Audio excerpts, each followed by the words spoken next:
Hello friends, आज हम बात करेंगे हाइब्रिड बीज के बारे में। हाइब्रिड बीज क्या होते हैं? आजकल किसानी में अगर आप इन्वॉल्व हो तो आपको पता होगा कि हाइब्रिड बीज अलग से पाए जाते हैं, देसी बीज अलग से आते हैं, जीएमओ वैरायटी अलग से आती है, हाई यील्डिंग वैरायटी अलग से आती है। उसमें से देसी सीड मिलना बड़ा मुश्किल हो जाता है। तो हाइब्रिड सीड जो ये बेचते हैं, इसमें ये कहते हैं कि ये लोग आ, दो प्लांट्स को क्रॉस कराते हैं। जैसे कि एक टमाटर है, एक टमाटर का स्किन अच्छा है और दूसरे टमाटर का डिजीज रेजिस्टेंस है, तो दोनों को क्रॉस करा देते हैं तो उससे एक टमाटर बन जाता है। बहुत अच्छी बात है, लेकिन आपको ये समझना पड़ेगा कि अगर ऐसा है तो फिर ये टमाटर जो है इनके स्टेराइल क्यों बन जाते हैं? क्योंकि अगर आपने ऐसा किया है तो टमाटर को स्टेराइल बनने की ज़रूरत तो है नहीं। तो इसको समझने के लिए ऐसे समझिए कि जैसे कि एक अमेरिकन ने एक इंडियन के साथ शादी करी, एक अमेरिकन लड़के ने एक इंडियन लड़के के साथ शादी करी, तो उसके उसके जो बच्चे होंगे, बच्चे तो होंगे ना उसके, लेकिन उसके बच्चे म, जो होंगे मतलब उनके बच्चे नहीं हो, ये तो कंपलसरी नहीं होना चाहिए। लेकिन हाइब्रिड बीज के साथ ऐसा होता है कि मतलब आपने एक बार उसको पैदा कर दिया, F1 हाइब्रिड कहते हैं इनको।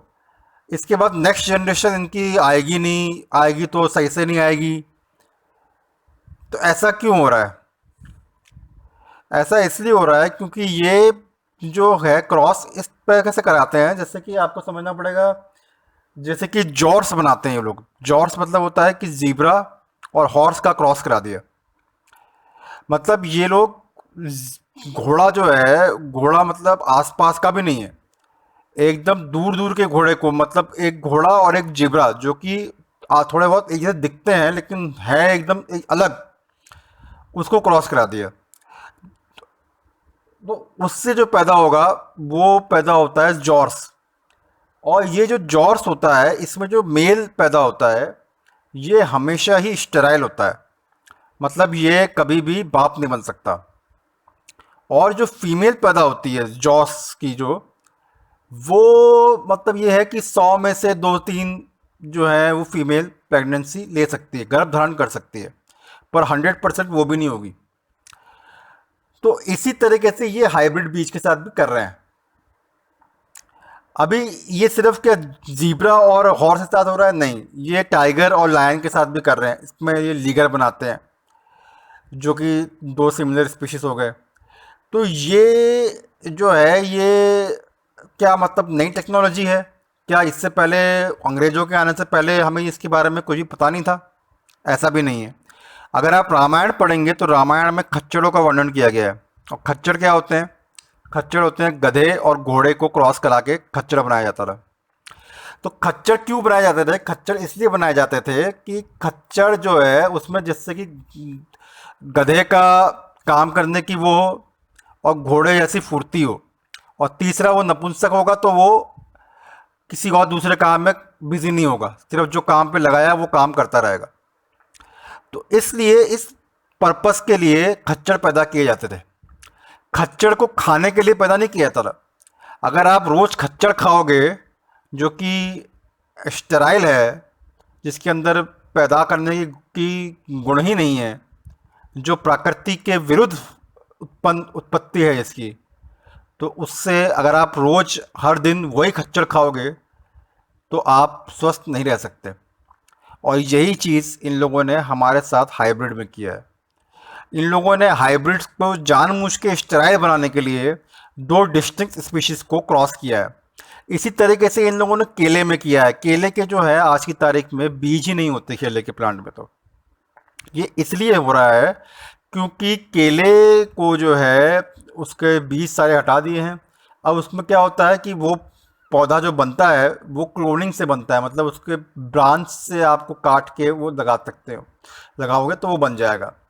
तो इस तरीके से इन लोगों ने केले में भी किया है, अंगूर में भी किया है।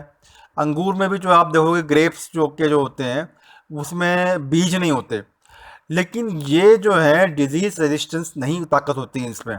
ये टेस्ट के लिए इन लोगों ने कर दिया है लेकिन इसमें डिजीज रेजिस्टेंस की पावर नहीं होती है। तो जिनमें डिजीज रेजिस्टेंस की पावर नहीं है वो आपके अंदर भी डिजीज रेजिस्टेंस की पावर नहीं देगा।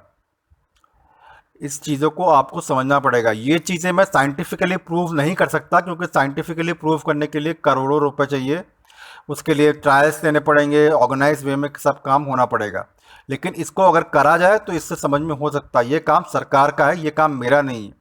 लेकिन मैंने ये देखा कि इन चीज़ों को, इन बीजों को बंद करने पे मेरे स्वास्थ्य में बड़ा इम्प्रूवमेंट आया है। तो ये स्वास्थ्य का इम्प्रूवमेंट अगर आप चाहते हैं तो आप भी इसको अपने स्तर पे प्रैक्टिस कीजिए। हाइब्रिड और ये हाई यील्डिंग वैरायटी, ये हाई यील्डिंग वैरायटी के बारे में क्या है ये भी आप सुन लीजिए। ये हाई यील्डिंग वैरायटी क्या है? हाइब्रिड जो है गेहूं के और चावल के 1975-77 के आसपास, 77 से 1977 के आसपास ये पैदा हुए हैं। इसके आसपास, मुझे एग्जैक्टली डेट याद नहीं है, 1977 के आसपास हाइब्रिड्स का आविष्कार हुआ है।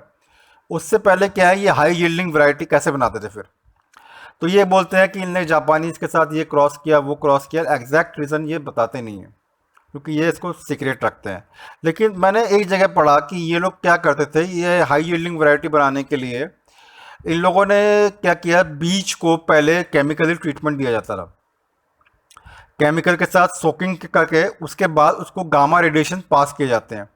तो गामा रेडिएशन बेसिकली क्या होते हैं, ये जैसे हमारे शरीर के अंदर अगर आप देखोगे एक्सरे जो होता है, इसमें हमारी शरीर के अंदर से वो पास कर जाता है और जाके हमारी हड्डियों में जाके वो पास नहीं कर पाता। तो वहाँ पे वो हमारा एक प्रतिबिंब बना देता है, एक प्रतिबिंब बनाता है वो। तो जैसे कि रोशनी होती है, जैसे सूर्य की रोशनी होती है, वो हमारे स्किन से पास नहीं कर पाती, तो वो हमारे पूरा का प्रतिबिंब हमारे पीछे बनाती है, इसे हम छाया कहते हैं। उसी तरीके से ये जब गामा रेडिएशन पास होते हैं तो वो हमारे स्किन से पास हो जाती है, हमारे ऑर्गन्स से पास हो जाती है, लेकिन वो हमारी हड्डियों में और थोड़े बहुत ऑर्गन्स में भी पास नहीं हो पाती। तो वो उनका प्रतिबिंब उस स्क्रीन पे देती है और उसको हम लोग एक्सरे कहते हैं। तो ये जो है केमिकल से जब ये गेहूं को ट्रीटमेंट देते थे, तो ये रेडियो रेडिएशंस हैं, ये रेडिएशंस उस केमिकल्स को कैरी करके रेडिएशन के सीड्स के अंदर तक ले जाती है। मुझे एग्जैक्टली इसका फिनोमेना नहीं मालूम, मैं साइंटिफिकली उतना अच्छा नहीं हूँ, मैं बहुत ही बेसिक बात बता रहा हूँ। तो ये जो रेडिएशंस हैं उसको कैरी करके केमिकल्स को जो सोक करते हैं, इसको अंदर तक ले जाके इसके स्ट्रक्चर में, मॉलिक्यूलर स्ट्रक्चर में डाल देती है। इसके कारण क्या होता है कि ये इसमें कुछ चेंजेस होते हैं, जिसके कारण क्या होता है, ये विपरीत परिस्थितियों में भी उत्पन्न हो जाता है। जैसे कि हमारे जो गेहूं के दाने हैं, अगर आप उसको लगाओगे तो उसको एक सर्टेन टाइम पीरियड चाहिए, एक सर्टेन कंडीशंस चाहिए, तभी वो गेहूं होगा, एक सर्टेन टेम्परेचर चाहिए। लेकिन ये जो है ये विपरीत परिस्थितियों में भी हो जाएगा। लेकिन क्या ये गेहूं वो असली गेहूं रहा? क्या ये वो चीज़ असली रही? क्योंकि इसमें क्या होता है कि ये जो गेहूं है, ये इसका प्रोडक्शन जो है हर साल कम होता जाता है। ये जितना ओरिजिनली प्रोड्यूस करता था उतना अब ये हर बार प्रोड्यूस नहीं करेगा, तो इसकी पैदावार, इसकी क्षमता कम होती जाती है।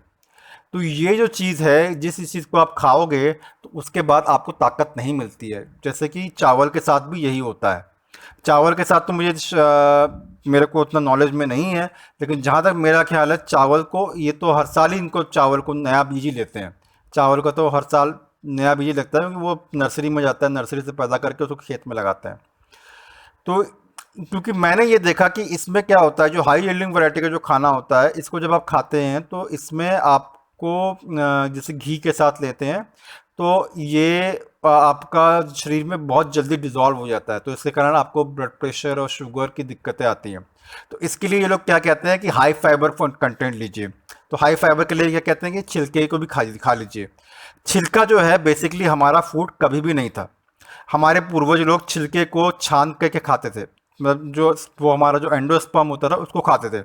तो ये लोग क्या करते थे, जैसे गेहूं को पीसा, तो गेहूं का अपने इसको छन्नी में छनते थे और छन्नी में छक के छिलके को अलग कर देते थे। आजकल जो मशीन्स आ गई हैं उसमें इतनी अच्छी मशीन्स आ गई हैं कि छिलका जो है वो भी इतना पाउडर हो जाता है कि आपको समझ में ही नहीं आया कि आटा क्या है और छिलका क्या है, और ये होल ग्रेन व्हीट कह के आपको बेचा जा रहा है। इसी तरह चावल में भी जो है, चावल में भी अगर आप देखोगे तो उसमें भी हमारा छिलका निकाल के ही खाया जाता है। तो हर चीज़ में ऐसे ही होता है। अगर आप बाजरे को भी देखोगे, जो आजकल आप नए जो घर वाले होते हैं जो शहरों में रहते हैं, वो बाजरे को होल ग्रेन कह के पूरा पीसे खा जाते हैं। लेकिन जो गाँव का जो ट्रेडिशनल मेथड है, उसमें जो गाँव में जो बाजरे है उसको कूट करके उसके छिलके को अलग करके बाजरे को खाया जाता है।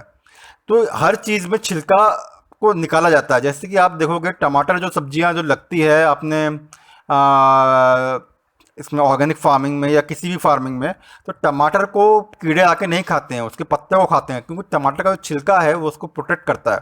इस तरह सेब जो है, सेब का जो छिलका है वो उसको प्रोटेक्ट करता है। जैसे लौकी है, लौकी का जो छिलका है वो उसको प्रोटेक्ट करता है। केला है, केले का छिलका उसको प्रोटेक्ट करता है। ये जो छिलके हैं ये खाने नहीं है, उसके जो पल्प है वो बेसिकली फूड है। तो आप पल्प को खाइए, छिलके मत खाइए। आप देखेंगे ये सब बदलाव अगर आप अपने जीवन में लाएंगे तो आप काफ़ी स्वस्थ रहेंगे। और इसमें मेरा बहुत बड़ा स्वार्थ है, क्योंकि अगर मेरा देश के लोग स्वस्थ रहेंगे तो मेरा देश मजबूत होगा, मेरा देश अच्छा काम करेगा, मेरा देश तरक्की करेगा। और जब मेरा देश तरक्की करेगा तो मैं भी तरक्की करूँगा। तो ये सब मैं अपने लिए कर रहा हूँ, ये आपके लिए नहीं कर रहा हूँ, ये मैं अपने देश के लिए नहीं कर रहा हूँ। मेरा देश तरक्की करेगा तो मैं तरक्की करूँगा, इसलिए मेरा अपना स्वार्थ है, इसलिए मैं अपने स्वार्थ के लिए ये कर रहा हूँ। जय हिंद।